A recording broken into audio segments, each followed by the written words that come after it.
the Super Bowl. Hey guys, welcome back to the channel. So in some of my past videos, you guys saw me do the front Brembos and rotors all on there, installing those, painting the calipers and everything. But I haven't gotten back to the rear, so I'm getting ready to do the rears today. Now, if you haven't seen the videos for me installing, because I had the 4 pots or the 4 pistons on the front, and then I also installed the 6 pistons on the front. So I went from OEM calipers to 4 pistons to upgrading to the 6 pistons.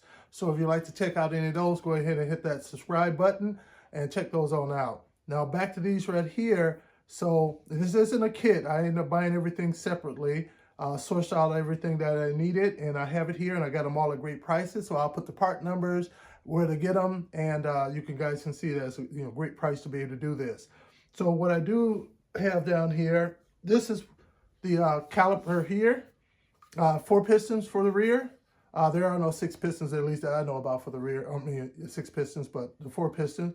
And they come, well, the ones that I ordered came with just the raw material, not painted, no primer or anything on there.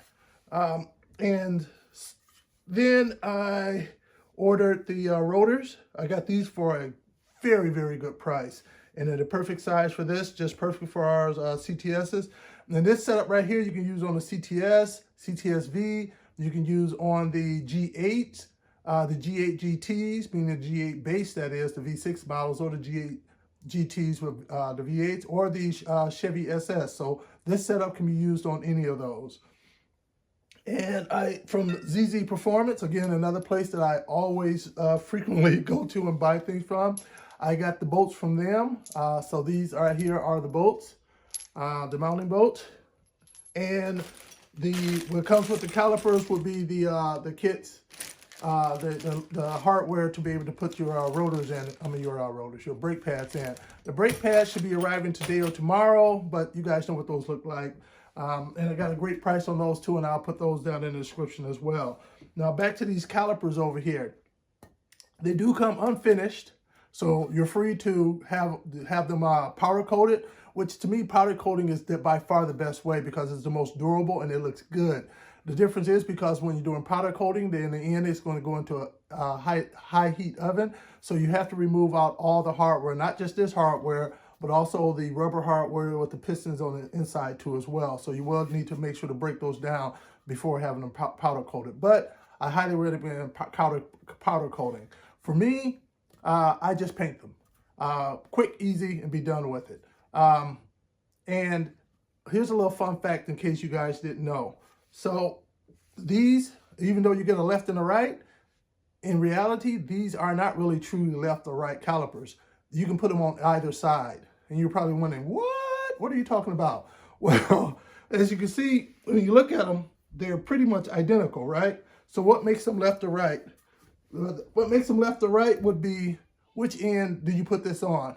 You see this is over here, the crossover tube, and then you got your bleeders over here on this end. Well, if you were to take these off and just reverse them around, it'll go from being the left-hand side to the right-hand side, just that simple. So if you're ever in a situation where you need 2 of them and they only have the left-hand sides and the right-hand sides are out of stock, just order 2 on one side, and when you get it, just reverse these from one side to the other, and you just made yourself the other side. A little fun fact. Now, for painting, you guys see me paint the rears, the front ones many of times, so I won't go through all that of painting those. I already did paint this, although I got to fix this. I was a little bit, a rookie mistake. After I painted them, came out perfect and everything, as you can see. And what I did, I wanted to go ahead and put my decals on. And when I put the decal on, the covering of the decal that you have to pull off afterwards, the paint hadn't dried yet. So I should have waited another couple of days to let the paint dry fully, to cure fully, before I put the decal on. So it adhered to that and started pulling up the paint. So I'm gonna have to repair that. But overall, this is what you can expect from just painting. As you can see, I pulled all the hardware off beforehand, and I put like Q-tips into the holes over here so extra paint won't get in there. I had some bubble wrap, so I just put them down into the holes there, and there to keep paint getting it from in there. And I also put some bubble wrap in here, into those big holes down here as well.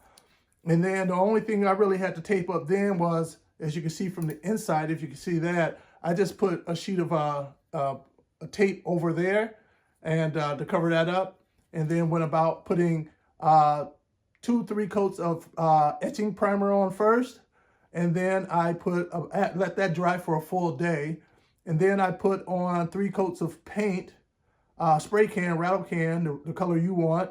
I use Rust-Oleum. I like their product, so I did 3 coats of that and let that dry overnight. And then I let that dry, but not overnight. I let that dry maybe about 5 hours. And then I came back and then I sprayed probably about 4 coats of clear coat on, and then let that sit up. So, and then that's the final product. Nice and shiny, it looks good, except for my mess up right over here. So, but that's no biggie. I'll just sand that down, respray it, let it sit this time for a good couple of days before putting the decal on it. But I'm gonna be doing the same to this one over here. But again, I'm not gonna walk you guys through the painting process because I've shown that video many of times. So if you wanna see that, you can go see it. I will be painting the caps here like I did on the previous rotors too. If you guys want to see that, again, check out one of the other videos of me doing the front setup. And so what we're going to do, we're just going to head on outdoors and we're going to get these things installed, and you'll see how easy it is to change out the rear OEMs over to the bigger rotors, drill and slotted of course, and the 4-piston calipers. All right, guys, so we're out here now. So now we're getting ready to change the rear calipers. And as you can see, I have the OEM factory calipers on here. So we're going to be removing these here. We may or may not need to trim back some of the dust shield in back. We'll see when we get in there. And of course, we're going to be taking off the rotors off of here to replace them with the larger rotors. You can see over here, I have a spacer on here. The offset on my rims wasn't what I wanted them to be, so I added, an extra 15 millimeters to push them out a bit more. But this will have to come off as well to be able to get the rotors off.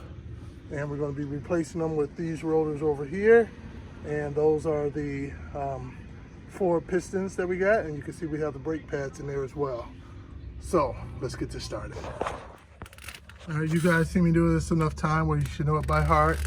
We're going to have to remove our brake line back here, 1 bolt. Real simple. We're going to pinch off this line so that we can lose as little fluid as possible, brake fluid. You can either take the caliper off first and then the bracket, or you can just remove the whole bracket as one, which will require you to take off these 2 18 millimeter bolt up here and 1 at the bottom, and you can just pull the whole unit off. It's up to you, whichever one is easier. Both are pretty straightforward. And then up here we have our 19 millimeter lug nuts up here that's holding our spacers on. We're going to pull those off. There's a 14 millimeter for the calipers.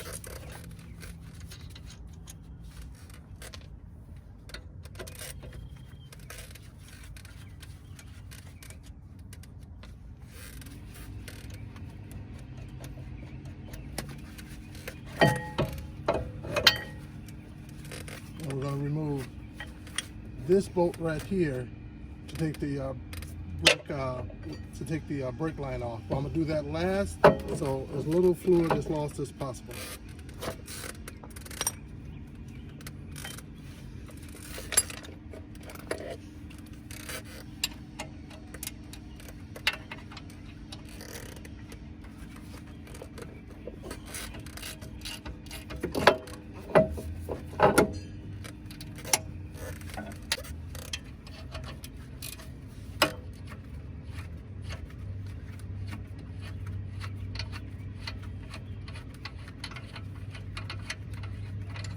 And actually, it's 2 different sizes on this brake caliper bracket. 18 millimeter for the top one and 15 millimeter for the bottom bolt.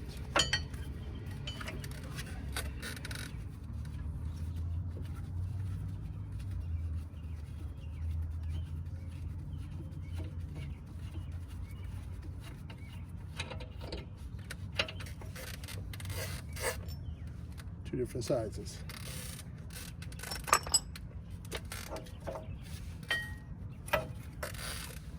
Good brake pads. bracket. Always keep my guide pins looped up so they're always moving good.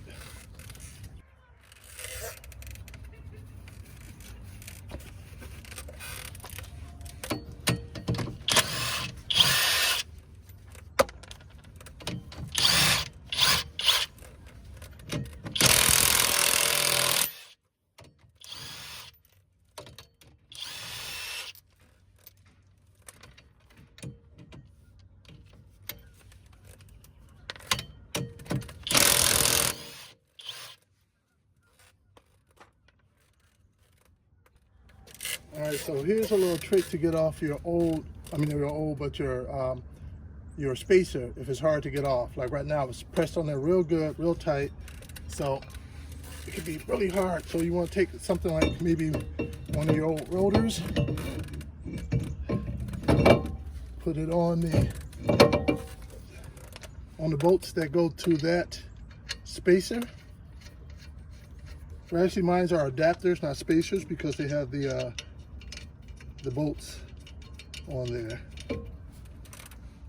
And so you just put it on there, and you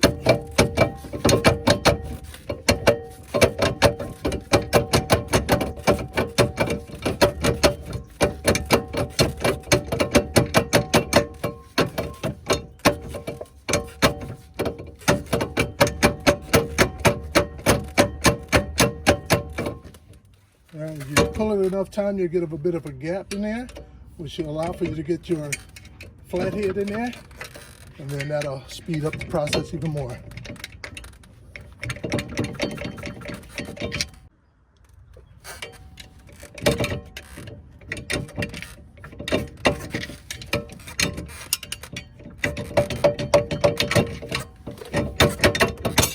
There we go.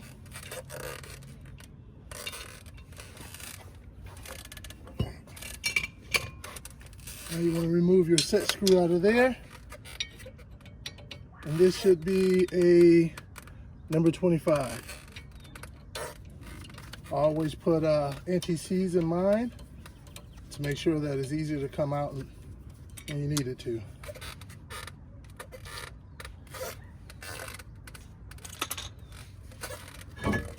And that's as simple as that.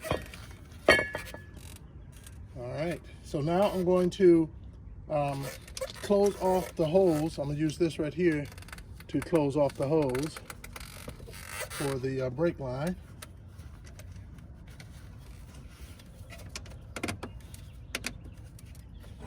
And now I'll go ahead and take this off. Let's see here.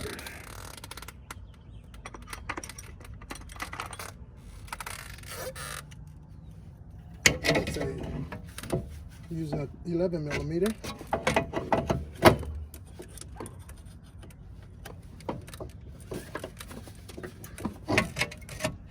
I guess I should have loosened it up before taking it off the yeah, there we go.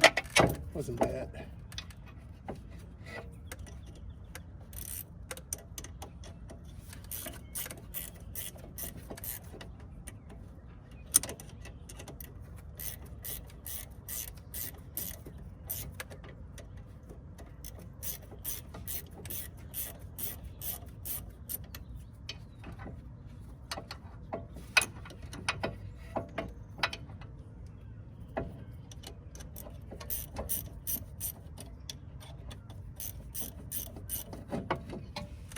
Go.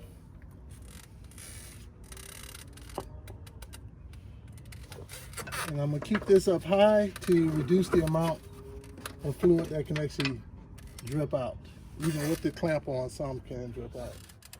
In case you guys wanted to know what's the size difference between your factory rotors versus the ones for the 4 piston, there's your size difference right there. Significantly bigger. And this will be the size difference between your original factory OEM front rotors. So these will be the size that will be on your front rotors, your factory size. These are the rears are even bigger than that.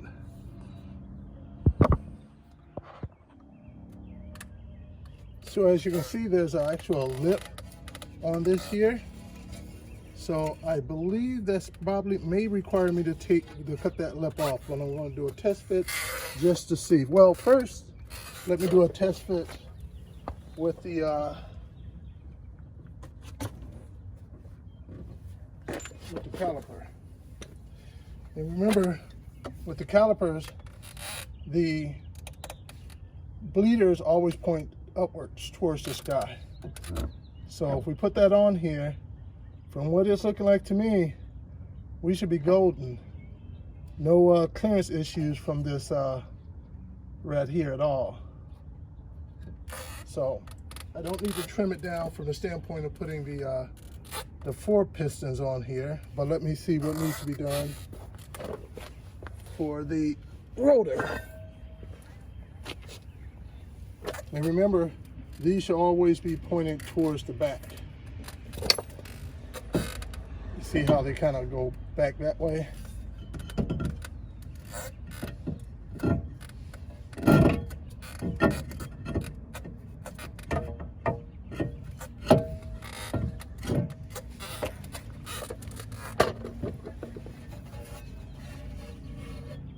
No touching at all the way around.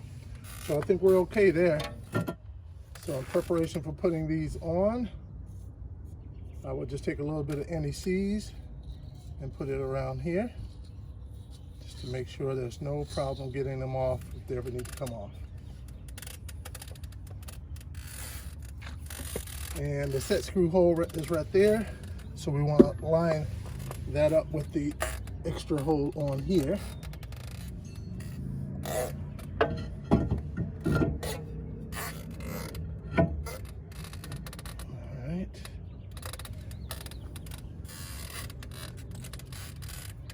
And now you can see why the set screw is needed, just simply to keep it in place.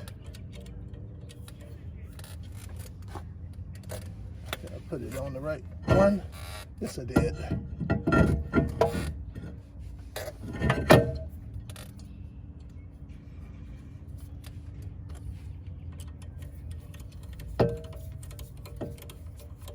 And I'm sure you're noticing that I did paint the caps on these black. If you're wondering why I paint them black, if you ever go out and take a look at yours that are unpainted, they're probably kind of rusty, especially since brake dust may get on them, and that brake dust, it has metallic flakes in there, so that easily rust on a humid day, on a rainy day or whatever, and they just look more and more crappy. Paint them black, they always look good. Get my finger around there just to make sure there is no contact at all. And I seem to be golden. So now I have 2 of my bolts.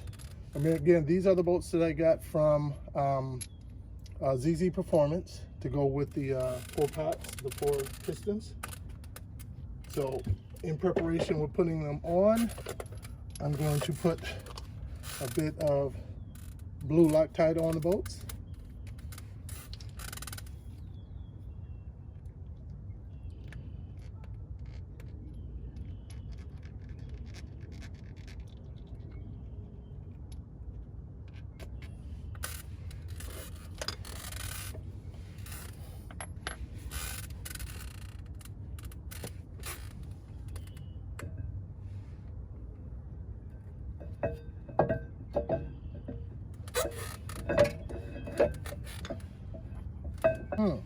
Looks like the ones they sent me are actually too short.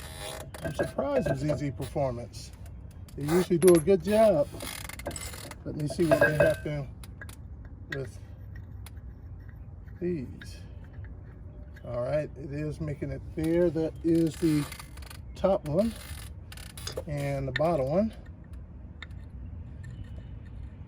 I'm surprised at ZZ Performance. They never lead me astray, but this time they seem to have done that.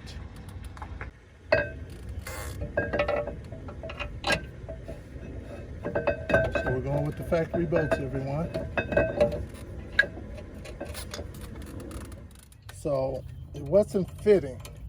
The holes were not lining up, and I think I know why. From what I can tell, at first I thought maybe my rotors were too big, But from what I can tell, if you can see this right here was hitting the caliper that was supposed to line up here. That part was hitting here before it was able to line up with the hole right here.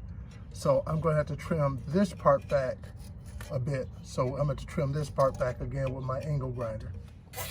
All right, so I got my angle cutter. As you can see, my cutting wheel is a bit small from other projects. I'm too lazy to go in and change it out. So let's see if I have enough left on here where I can cut this down.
Let's see what happens now.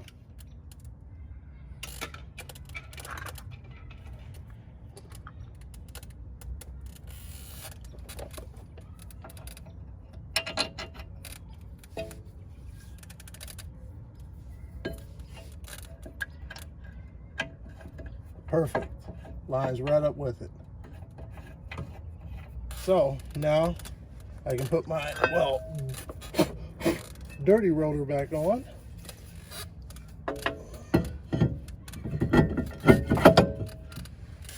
Find my set screw.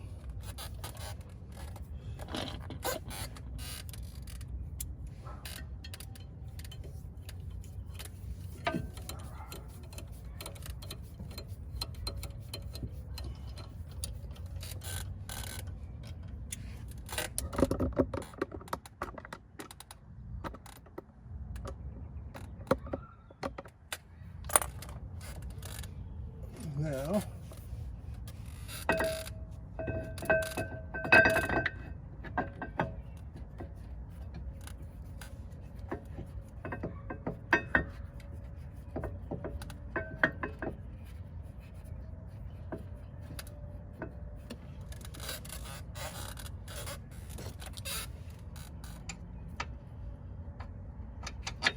so the factory bolts fit perfectly.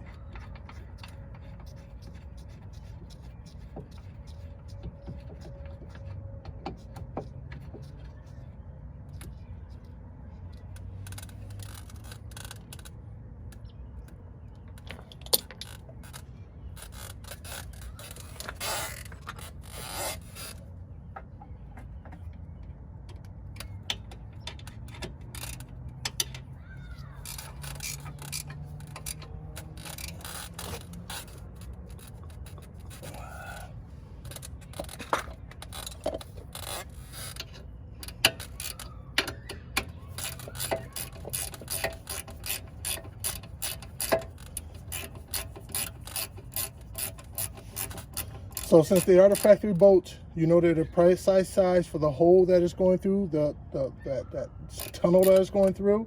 And of course it's threading into here perfectly, so there's no play anywhere in there at all.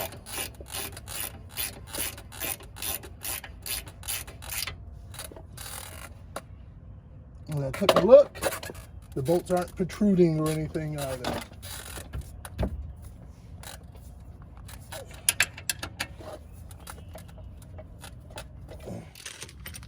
All right, so in your kit, you're gonna have all your pins that you need, your bracket, and you're also gonna have two of these brass ones for each side. So in each kit, you should have two brass ones. you're going to have to put those on. Don't reuse your old ones on your brake line because they're kind of like crushed brass ones and you don't want them to leak. So take that extra couple of seconds and change those out when you put them on. So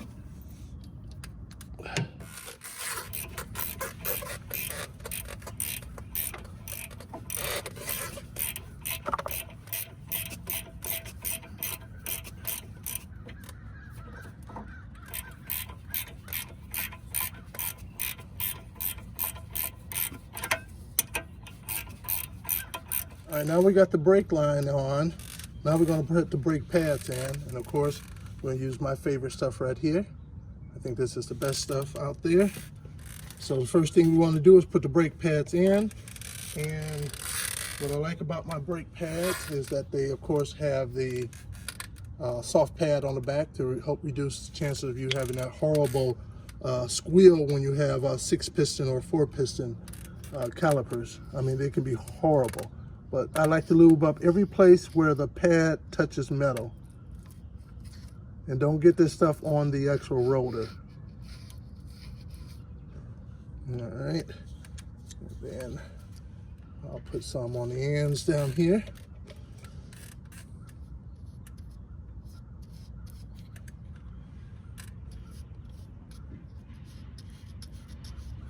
Now on the back with the pad, you shouldn't have to put any on there. But I'm a knucklehead, so I'll put some on there anyway. And where the guide pins go in at, I'll put some in there too as well. So I'll take one, just slide it down up in there.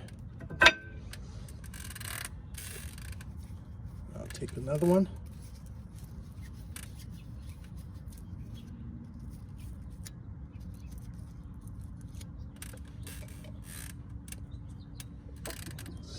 Down up in there. I don't know if you noticed, but it kind of slid out right here. So when you're lining it up, you can easily just push it from the bottom to help line up the holes. You see that? So you know that. And now I'm just going to wipe out any excess. You don't want that ugliness all sticking out there when you're showing off your rims.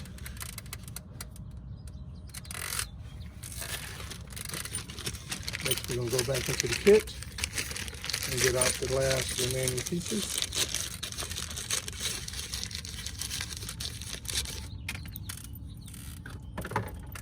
And we're going to go ahead and pre-lube these up too as well.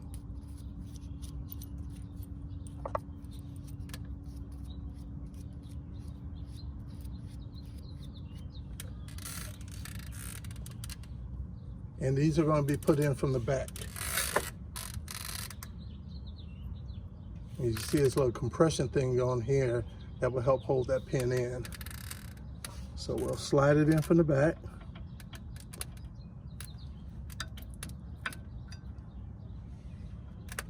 I'm pushing it up from the bottom like I showed you earlier. Lining it up. And I'll just take a hammer, which I believe I have one out here somewhere.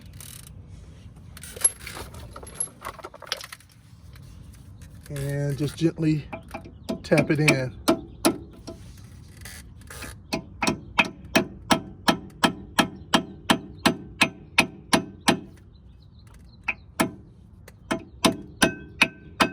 And you'll know it's all the way in when it's flush back there. So I'm gonna do one first, and the one is just to be able to hold this while I put the other one in. So with this right here too, because it's going to be touching the pad, we also want to put some lubricant on as well. We're going to put them on the feet because these feet right here will be touching the pad, and the pin will glide across there. So I'm putting some there as well. So what I'm going to do, I'm going to put it underneath here.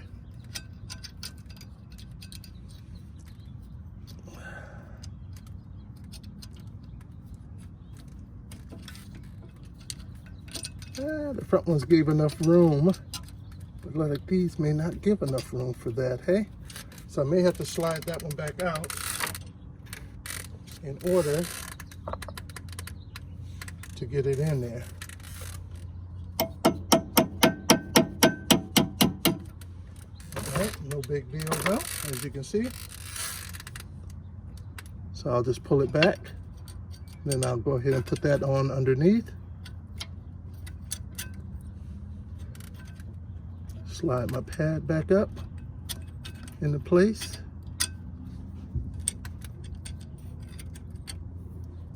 And now I can hit it in.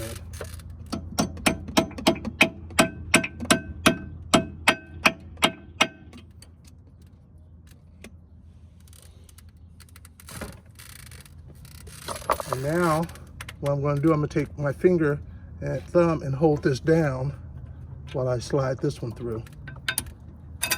Oops. One underneath.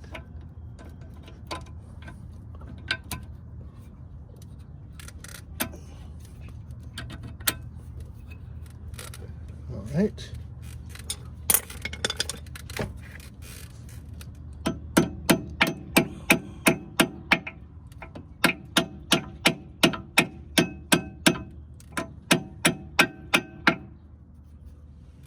There we go, and you can kind of see the pin starting to come out. That is another visual to help you know everything is okay. I'll just wipe off that excess.